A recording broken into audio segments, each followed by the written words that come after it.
moo def éveil conscience boobu tey jii du ma ne destin mi ngi ci loxo juge bi mais dafa nekk lenn loo xam ni ponk loo xam ni lu am solo ci taarixu histoire Sénégal rawatina ci taarixu justice may wax ne rek histoire yàgg na wane boppam justice sénégalaise yàgg nañ bay seen waar rawatina ci ay nit ñoo xam ne nii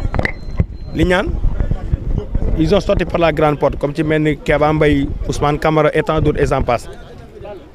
juge Sabassy Faye ñoo xam ne nii wax dëgg yàlla ba wax dëgg jotee wax nañ dëgg tey jii nag li may wax juge bi nekk ci 7e cabine wala 7e chambre li ma koy wax mooy mu wax dëgg rek mu féeteeg dëgg te yàlla tax mu xam ne tey jii war naa mën a dugg ci taarix parce que su ñëwee feu Kéba Mbaye su ñëwee Sabassy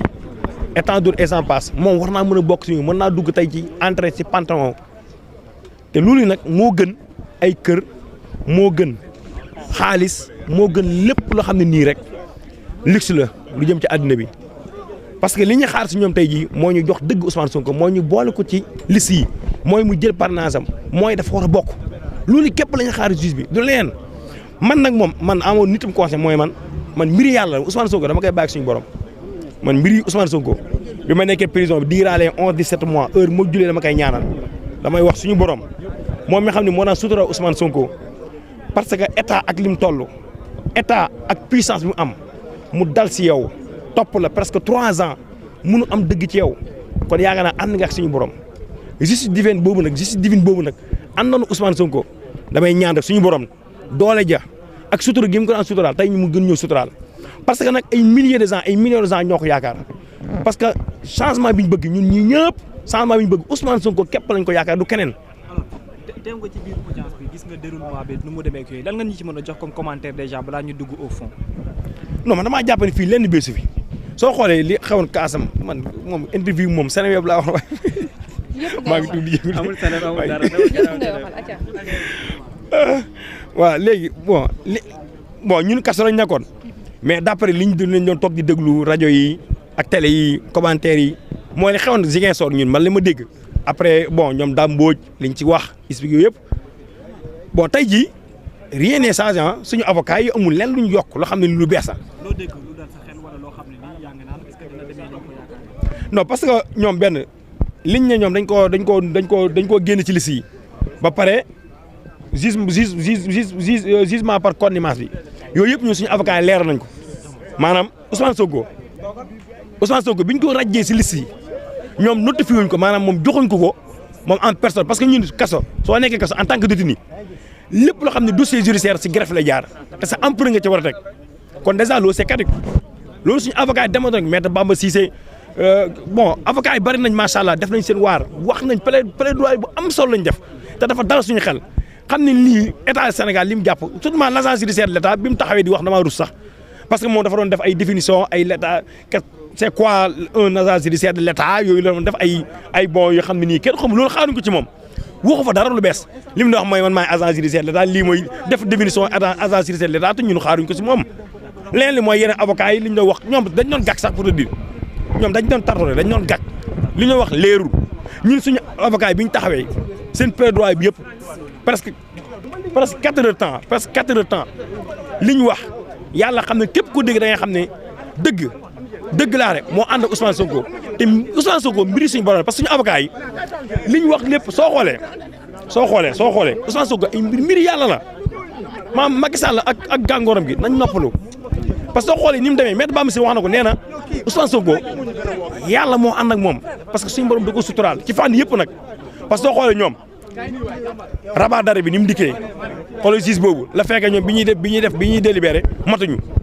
juge Sabassy Faye lan moo ko indi Ziguinchor mu xaar dossier Ousmane Sonko kenn xamul nga ñëwaat encore ci juge par contumace bi yooyu yëpp rek suñu borom moo ci teg loxo kon man damaa gëm ne tey jii juge bi dëgg dong lay wax te benn dëgg xam nga man Ousmane Sonko nañ ko jox ay fiches parrainage am Ousmane Sonko dafa war a bokk 2024 te Ousmane Sonko su bokkee moom mooy carte claire. li ñuy waxee question de procédure la ak temps parce que mooy joué pour Ousmane Sonko est-ce que réellement yaakaar ngeen ne avec temps bi des ak lu ñu leen fi mënta jox tam am na lu leen mën a jëriñ pour seen participation à des élections même bu fekkee sax def ngeen parrainage citoyen yi te da ngeen dese ngeen beneen bu ngeen recadré. waaw parce que xam nga tax c'est que xam nga dossier bi man damaa jàpp état du Sénégal wax dëgg yàlla damaa jàpp état du Sénégal lii mu def créer partie civile la agent judiciaire de l'État def recours xamul kenn xamul damaa jàpp agent judiciaire de l'État ci boom moom war naa am beneen taxawaay bokkut ak ñëw affaire personnelle yi affaire citoyen yoo xam ne c'est personnel mu ñëw ne da ciy considéré comme partie civile moom fekkee dafa bëgg a considéré comme partie civile moom fekkee dafa bëgg a considéré comme partie civile fekkee dafa bëgg a considéré comme partie civile mais suñu milliards yi rek ana rapport OFNAC yi ana IGE rapport IGE yi ana ñu sàcc suñu xaalis ana bougagerie faux billets yi nga xam ne ay banque lañ yor mais loolu kay fekkee moom daa bëgg a rek considéré partie civile nañ dem si ñooñu mais lii mu nekk nii lii amul sens te lii c'est un coquille vide quoi en fait man nag li may wax mooy lan mooy Sénégal yi nañ wàññi Ousmane Sonko tey la gën a bokk ci mbir yi parce que démb El Malick wax nag El Malick nee na même juge bi su joxee dëgg état du Sénégal ñoom war dañuy def recours au niveau de la Cour suprême te xoolal gis nga benn jugement bu définitif amul maam dossier Ousmane Sonko man tey laa mës a gis ci àddina bi dans l'histoire judiciaire du monde mooy ko xam ne nii amul benn jugement définitif ñu xañ ko ne ko doo bokk. parce que ñoom xam nga lan la peur à changer camp ñoom dañoo ragal Ousmane Sonko loolu seen problème ragal guñ ko ragal moo tax. non mbiri Ousmane Sonko déggoo ma nee naa la mbiri yàlla la chaque fois que jëfee heure bu ma yeewoo man durant ces 11-17 jours yi ma nekk Rebeuss ak yeneen mbokk détenus yi fa nekk ñun suñu yaakaar du mës a yàqeeku suñu yaakaar du mës a tas ñun dañoo gëm ne Ousmane Sonko suba su doon élection dafa war a bokk parce que amul benn jugement définitif yëpp ay recours la yii ñi ngi ci loxoy juge yi pare guñ te nee naa suñ ko condamné même suñ ne woon tey du bokk suñu avocat yi am nañ possibilité parce que loi moo leen ko may parce que amaa la gars yi dañuy waxul droit loolu mooy problème bi le temps file mais à cause de qui mais c'est à cause de l'état non dama ne Ousmane Sonko ci boobu la preuve en est que état su yeex amee moom moo ko bëgg a yeexal parce que ça lui arrange mais dama ne moom nay def ay mbiram xam nga ñoom dañuy def li ñu bëgg rek waaye nag mbiri suñu borom mi ngi fii xam nga gis na yonent yàlla Moussa jaar na fi Firawna la fi jaaroon doole gi Firawna amoon saa yi ñoom Macky Sall amuñ ko et tant d'autres et sans passe fan la mujj dëgg ma mujj dama ne ànd ak suñu borom rek moo neex te Ousmane Sonko dafa ànd ak suñu borom yàgg naa ne la bëri ko ci mbartal la ñoom nag dañoo waroon nopp maanu parce que ñetti at durant 3 ans nga tëj presque 2000 et quelques détenus Ousmane Sonko mooy ko jàmm mooy ko salaam intimidation séquestration lu ne nga def ko lu ne nga def ko lu ne xeetu xoqatal xeetu tooñ bu ne def nga ko muy gën di résister te suñu borom fay ko loo xam ne nii man damaa gëm ne Ousmane Sonko su nekkuloon kaso du ko am mooy suñu borom du ko jël def ko ci xoolu Sénégalais yi loolu moo am ñun ñi xam dañoo ànd ak moom képp ñun ñii fu mu tudd ay allah la ñu jàppee mooy li ma dama ne gars yi ñi nekk kaso buñ dombale seen bopp fañ nekk buñ rus nañ siggi xoolaat xam ne Sénégal yi heure lañ leen jàppee loolu mooy la quête de sens quoi en fait de ce combat. nga def ko séjour carcéral aujourd'hui nga génn par rapport ak situation bi ni mu toll ak yéen est-ce que nekkoon ne ñenn ñi dem ak ñi nga xam ne aussi peut-être nekk na fi moo indi situation parce que su procès amaat audience ak ni muy mel ne daana gën a ëpp doole question de sécurité est-ce que yaakaar na léegi am na bàyyi boo xam ne mu ngi ci yéen moo waral que mbir yi aussi am na nu muy demee dootuñu ci calculer te dara. non c'est-à-dire xam nga mbir mi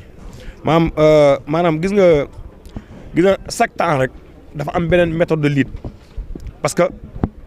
gis nga jamono événement mars yi ak jamono ji bokkuñu Macky Sall moom pexem gis nga loolu tax may wax gars yi patriote yi maa ngi tooñ léegi Abbas Fall man leen gars yi wàññi leen seen loxo quoi su ngeen wàññi seen loxo waa ji day ragal du organiser élection yi de parce que nii ñu wàcc terrain bi raté ko foo tourné ñu naan Sonko Diomaye nguur si da ngeen dalal xelam wax xamal leen Macky Sall candidat bi mën naa dem deuxième tour moom gëm ko ngeen nax ko mais rini bii su ko nee ba élection Macky Sall du organiser élection de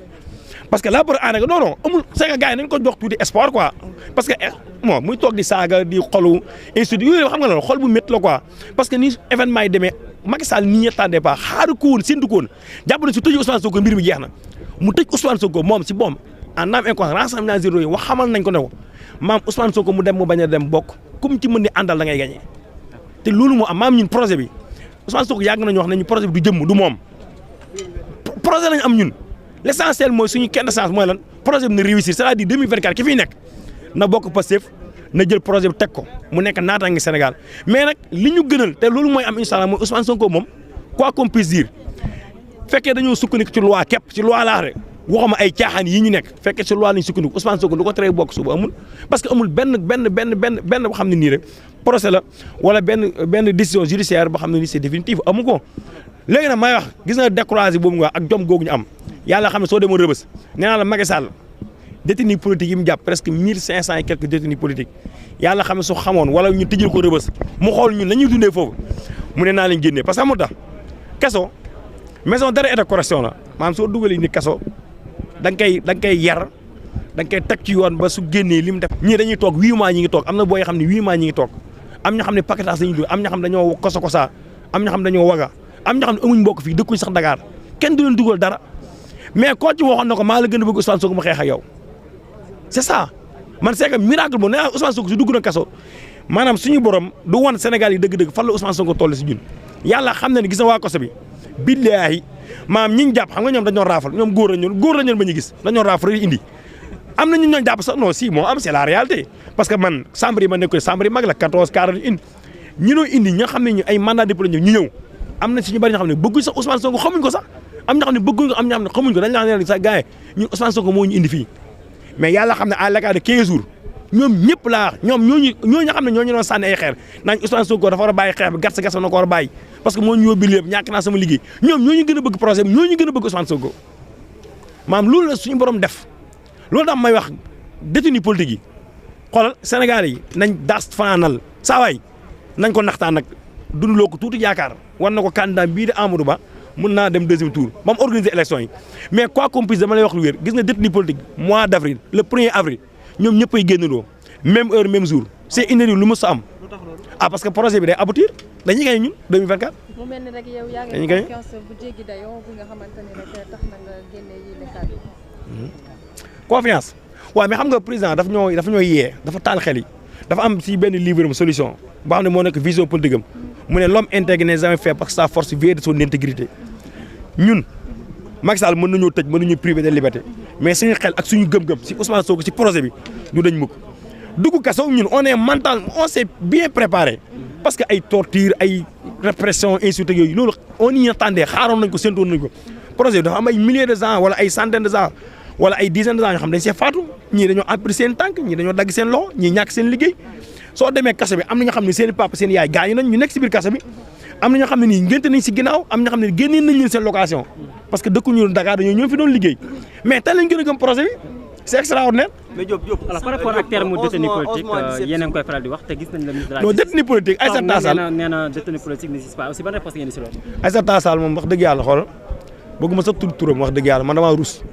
parce que Aïssata Tall Sall ni ñu ko xamee woon man rek exemple laa ci détenu politique 11 mois 17 jours nga téye ko nit privé ko léppam yàq ko liggéeyam yàq ko léppam mu bañ a gis ak njabootam ah nga xëy na ko relax total defoo dara demoo si yoon. mais Diop bi ñu la loolu relaxé détenu politique weesu loolu. bi ñu la relaxé te xoolal am na ay jeunes ñu bari na ñoo xam ne ñoom ñëpp dañu def main levée presque waxu ci Fadilou Keita kooku détenu politique weesu loolu question j'espère pas qu'on n'a pas tué mon frère ñu tëj ko ci kaso bi am na at bi barki dem la ñu anniversaire at bi mu def kaso et tant d'autres ay xeeti institut yoo xam ni doo da ngay loolu su ma déggee ñu naan ay détenu politique amatul mais man rek exemple laa ci koo tëj 11 mois 17 jours nga ne ko defoo dara. Diop bu génn prison après il a été accueilli comme benn héros lan la exactement parce que bu njëkk ba ak cette fois-ci dafa mel ni am na différence génn kaso daan laqatu dugg ci biir kër gi mais léegi da ngeen ko def beneen yoon lan moo ko expliqué. mooy li ñu nekk dëgg la rek te suñu borom mooy li mu wax rek Ousmane Sonko ne ko suñu borom suturaale ñun ñu ànd ak moom aussi noonu lañ suñu borom suturaale parce que gis nga lii su amutoon la fekk gars yi fi ñu teg parce que ñun fi ñu nekkoon ñun xam nañ ñun léegi xamuñu woon suñu bopp ñun dañ koo sant suñu bopp te loolu yëpp xam nga ànd gi ñu ànd ak Ousmane Sonko la preuve ànd ak dëgg dafa neex Macky Sall fu mu doon nii Macky Sall laa de mu joxoon la ay milliards nga soo génnee gaa lañ lay saaga man su ma àndoon su ma demoon si Macky Sall bi ma génnee dem si Macky Sall recevoir ma mu jox ma 40 milliards su ma génnee si mbedd bi gaa yi saaga ma xoolee ma cim mais pourquoi man au moins milliard au moins dara damaa génn benn paa moom mu njëkk a may 10 000 ne ma yaay Diop Taïf kon parce que si buntu kaso bi la ñu dajale gaa yi wax Diop Taïf génn expliqué yooyu mu ne ma yaay Diop Taïf paa bi encouragé mu wax ma ay wax yi xam ni bon du ma ko wax ci presse yëkkati 10 000 jox ma fu ma dem su may damay jënd dara sax nit may ma ko wala may jël taxi bi na doo fay mais loolu balaa kan la balaa ko Ousmane Sonko la maam Ousmane Sonko mooy li ma wax rek Macky Sall ku mu bëgg a toroxal ku nekk maam Macky Sall suñu borom suñu bëggee yéegal yow fexeel ma Macky Sall bëgg laa toroxal suñu borom foofu la toll Macky Sall. ñu ngi fàttaliku bés bi ñu lay teg loxo fii la woon ci tribunal bi man. waaw de passage héros boobu de passage may sant waa Taïf bu baax parce que dañ maa sargal parce que nag quoi qu'on puisse dire injustice bi ñu ma tegoon ñoom ànd nañ ko ak man muy sëriñ daara yeeg ak toute la population d'ici et d'ailleurs nag surtout la diaspora taïfoise ils m'ont toujours accompagné dans les moments très difficiles même bi ma génnee aussi wax dëgg yàlla la ma gis Taïf vraiment bett na ma parce que foogee ma ko noonu parce que ñëpp xam nañu dëj dafa amoon keroog mais dañoo bàyyi seen lépp góor jigéen mag ndaw teral ma dalal ma ñaanal ma wan seen mbégte ci nekk gi ma nekkoon kaso te loolu c'est inédit comme ni ko Babacar soo duggaan kaso boo njëkk daan laqatu léegi ngay dugg kaso léegi nga nekk heure ñaan la alaaji ngay romb ay marché Colobane ñu lay jox ay portable di leen may ay pot banque naa ma dañ lay ziara da ngaa aj joon Makka mais loolu c'est extraordinaire loolu ànd la Ousmane du ñun de du ñun loolu jëmmi Ousmane Sonko la maanaam Ousmane Sonko moo ko def si ñun Sénégal yi nag loolu yaakaar guñ am si moom la loolu dama ne yaakaar gi Sénégal yi am ci Ousmane Sonko yàlla xam na ne ak keneen ku mu mën di doon waxuma Macky Sall ak keneen ku mu mën di doon yaakaar googu mënu koo tas parce que mbiri suñu borom la. mais Diop lan nga yëg bi ñu la relaxé ak lan nga di ko. alors si toutefois tey du mën a bokk ci élection yi bu tegalan keneen pare ngeen ko ànd ak moom. du mën a bokk si élection yi la preuve en xam nga ñun du mën a bokk si élection yi loolu moom xalaatuñ ko sax xalaatuñ ko parce que nee naa amul benn jugement bu définitif ci dossier Ousmane Sonko amul kon dama ne droit bu fekkee droit la ñu wax Ousmane Sonko bu fekkee suba la élection day bokk comme li mu wax bu fekkee droit la ñu sukkandiku Ousmane Sonko juge bii nii tey xam nga lu mu war a wax Ousmane Sonko day bokk dellu leen ko ay fiisam loolu rek la war a wax su waxee leneen rek waxul droit comme li mu wax léegi nag Ousmane Sonko c'est que dafa am ay yëre yu bari da koy summi di ko sololaat maa Ousmane Sonko Macky Sall il se trompe c'est que état du Sénégal dañoo juum foofu dañoo jàpp suñu jàpp Ousmane Sonko rek jeex na mbir mi jeex na